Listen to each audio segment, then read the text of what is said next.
Good morning বন্ধুরা, সবাই কেমন আছো? আশা করি আমার বন্ধুরা সবাই ভালো আছে। বন্ধুরা, আমরাও সবাই ভালো আছি। তো এখন থেকে ভিডিওটা শুরু করলাম। স্কিপ না করে পুরো ভিডিওটা দেখার অনুরোধ রইল আমার প্রত্যেকটা বন্ধুদেরকে। তো দেখো, এই ঘুম থেকে উঠেছি, উঠে জানালাটা খুলেছি। এত ভালো লাগছে না, বাইরে দিয়ে ফুরফুর করে হাওয়া ঢুকছে, দারুণ লাগছে। মানে একটা অন্যরকম, বুঝতে পেরেছো তো? তো যাই হোক, ওই ঘরটা গুছিয়ে ফেলেছি, গুছিয়ে দিয়ে এই ঘরটাকে এসেছি। আর দেখো তোমাদের ভাইপোর কাণ্ড দেখো, লেপ কম্বল জড়িয়ে কী অবস্থা। আমি যে কী রে পড়ছিলি না এমনি মানে কবিতা বলছিলি? বলছে হ্যাঁ কবিতা বলছিলাম। দেখো বইটা যে পড়ছে কেউ মানে বুঝতে পারবে? দূর থেকে বুঝতেই পারি না, এমন কিছু বোধহয় এমনিই বোধহয় বকবক করছে। তারপরে দেখি না এরকম বই এরকম কোলভাগে রেখে পড়ছে। তো যাই হোক বললো যে এই ঘরটা এখন কিছুই করতে হবে না, তুমি নিচে ঝাড়ু টাড়ু দেওয়া যেগুলো করে নাও, আর আমি পরে যখন উঠবো তখন আমি বিছানা গুছিয়ে দেবো। তো যাই হোক, যে এইটুকুন ঘরের বাসি কাজ সমস্ত করে স্নান টান করে ঠাকুর দিয়ে চলে এসেছি রান্নাঘরে। তোমাদের দাদা এনেছে 2 প্যাকেট দুধ, আর কালকের কী বলো তো একটুখানি দুধ বেঁচেছে। তা ভাবছি এর মধ্যেই কী বলো তো দুধটা গরম করে নেবো, আর আলাদা করব না। ওটা একটু রেখে দিলে কী বলো তো আবার সেই কী হবে, যাই হোক ওর মধ্যেই যাই হোক দুধটা দিয়ে গরম বসিয়ে দিয়ে দিচ্ছি। আর এপাশে বসিয়ে দিচ্ছি ভাত। আর আজকে তোমাদের দাদা বাজার থেকে আমার একটা পছন্দের জিনিস এনেছে। তোমরা নিশ্চয়ই জানো, এতদিনে বুঝেই গেছো বৌদির পছন্দের জিনিসটা কী। এই দেখো, মাছ, সিলভার কাপ মাছ। তোমাদের দাদা যে বাজারে গিয়েছিল না, অ্যাকচুয়ালি আজকে মাংস আনতে গিয়েছিল। তো মাংসর দোকানের পাশেই এক দাদা এই সিলভার কাপের মাছ নিয়ে বসেছে, পুরো জ্যান্ত মাছটা, বুঝেছো? তো আমাকে ওখান থেকে ফোন করছে যে এরকম মাংস তো কিনতে এসেছিলাম, কিন্তু একটা বেশ বড় সিলভার কাপ মাছ জ্যান্ত, জানো তো, নেবো? আমি বলছি হ্যাঁ নিয়ে নাও, এটা আবার জিজ্ঞেস করতে হবে নাকি। তোমাদের দাদা জানেই যে আমি সিলভার কাপ মাছ খেতে ভীষণ ভালোবাসি। তো সিলভার কাপ মাছটা এনেছি, এতটা মাছ করবো না, কন্টেনারে করে একটু তুলে রেখে দিব, আর 3 পিস মাছ বানাবো, বুঝতে পেরেছো? আর আজকে একটা মজাদার রেসিপি করব এই যে কফি ডাটাগুলো দিয়ে, বুঝেছো? তো সবাইকে একটাই অনুরোধ, স্কিপ না করে পুরো ভিডিওটা দেখো। আশা করি তোমাদের খুব খুব খুব ভালো লাগবে। এই রেসিপিটা তো আশা করি খুবই ভালো লাগবে, বুঝতে পেরেছো? আমার মনে হয় না তোমরা কোনোদিনও এই রেসিপিটা খেয়েছো।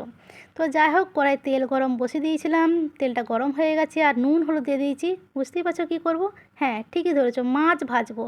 আর আজকে কি বলো তো, আজকেও সেম 1 কিলোকে একটু কম হয়েছে। আর দেখো এই যে বাটা মাছটা দিয়েছে, তবে আজকে বাটা মাছটা একটু ছোটো তো গোটাই রেখেছে। তো কী করেছি বলো তো, একটা বাটা মাছটা নিয়ে নিয়েছি তোমাদের দাদার জন্য, বুঝতে পারছো তো? দুটো মাথা নিয়েছি আর বাটা মাছটা নিয়েছি ঝাল।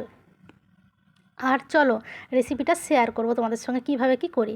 আজকে কফি ডাঁটার একটা রেসিপি। তো ডাঁটাগুলোকে কী বলো তো, ওই যে পাতা টাতাগুলো আছে, এক বঁটি দিয়ে ভালো করে পরিষ্কার করে মানে ছুলে নেবো আর কি। যেহেতু আমি বঁটি ছাড়া তোমার ওই যে এতে করে ছুলতে পারি না, ছুরিতে করে। তো দেখো সুন্দর করে কিন্তু পরিষ্কার করে নিয়েছি ডাঁটাগুলো। এবারে কাজ হচ্ছে আমার এই আলুটাকে ছোল ছাড়িয়ে গোট গোট করে কুটে নেওয়া।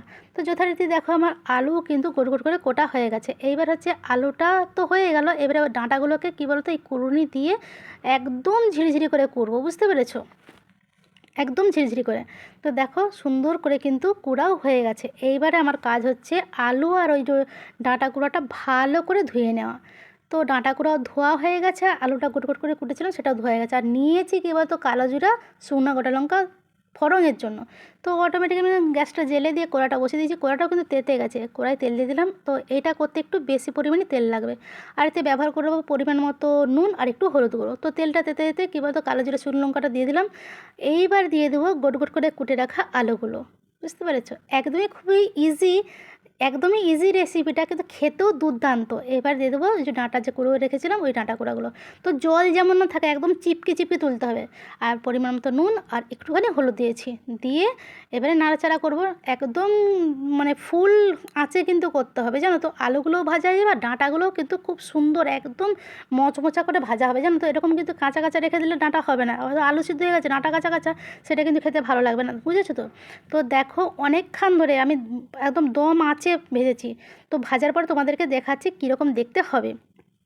তো দেখো আমার কিন্তু একদম কড়কড়া করে ভাজা হয়ে গেছে, দেখতে পাচ্ছ? দেখতে কত সুন্দর হয়েছে, আর তোমরা বিশ্বাস করবে না এটা খেতে দারুণ হয়। তো যাই হোক বন্ধুরা, যদি রেসিপিটা তোমাদের ভালো লেগে থাকে লাইক কমেন্ট শেয়ার অবশ্যই কিন্তু করবে, ঠিক আছে? আর বাড়িতে করে খাবে, আমি আশা করছি তোমাদের ভীষণ ভালো লাগবে। তবে সত্যি কথা বলতে এই ডাঁটা, কফির ডাঁটা আমি কলকাতায় এসেই খাওয়া শিখেছি, বুঝতে পেরেছো? আমাদের দেশে ঘরে সত্যি কথা বলতে গরুতে খায়, হ্যাঁ? তো যাই হোক এখানে যখন খাওয়াটা শিখেছি, এটা পুরো বাঙালদের খাওয়া, বুঝতে পেরেছো? এই কফি ডাঁটা, তারপর যে লাউ পাতা ভাজা, অনেক কিছু জিনিস এখানে আমি খাওয়া শিখেছি। তো এই খাওয়াটা যে আমার মধ্যেই রেখে দিয়েছি তা কিন্তু নয়, আমি কিন্তু এই খাওয়াটা আমাদের দেশের মধ্যেও ছড়িয়ে দিয়েছি। আমার বাপের বাড়িতে বলো, শ্বশুর বাড়িতে বলো, করে খাইয়েছি। তো ওরাও এখন বানিয়ে খায়। তো যাই হোক রান্নাবান্না করে কিছু কাজ ছিল, কাজ টাজ করে চলে এসেছি মায়ের ছেলে খেতে। তো আজকে মাছের তেল ঝাল, তোমাদের দাদার জন্য বাটা মাছটা রেখেছি, তোমাদের ভাইপোর জন্য একটা মাথা আর আমার জন্য একটা মাথা নিয়েছি, মানে সিলভার কাপ মাছের মাথা। আর এই যে ডাঁটা দিয়ে আলু দিয়ে যে ভাজা, আর ওই যে নিয়েছি একটা করে গোটা লঙ্কা। আর হ্যাঁ, তোমাদের ভাইপোর জন্য একটু বড়ি ভেজেছি।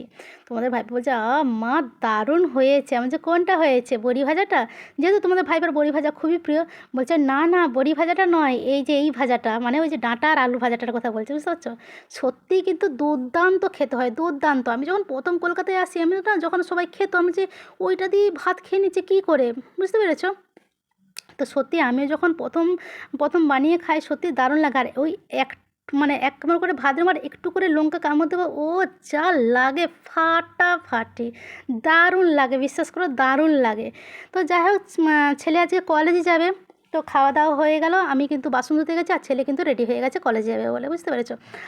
আর দেখো ওই ঘরে পুচকুটা এসেছিলো, এইবারে দুষ্টুকে ধরেছে, জিদ ধরেছে যে ও দুষ্টুর সঙ্গে কলেজে যাবে।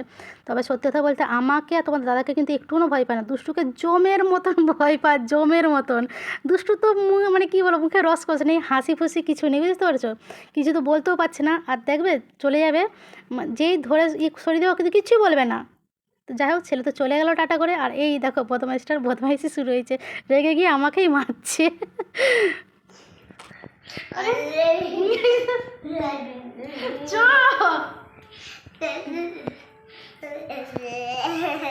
শোনা আরে পাগল, আরে যাই হোক অনেক বলে করে শান্ত করে রাখা আছে যে তোকে আমি বিকেলবেলা নিয়ে যাব, ঠিক আছে? তো চলো বন্ধুরা, আমার এই ছিল আজকের ভিডিওটা ভালো লাগলে লাইক কমেন্ট শেয়ার করো। আর বন্ধুরা সবাই ভালো থেকো, সুস্থ থেকো, আর এইভাবে এই বৌদির পাশে থেকো।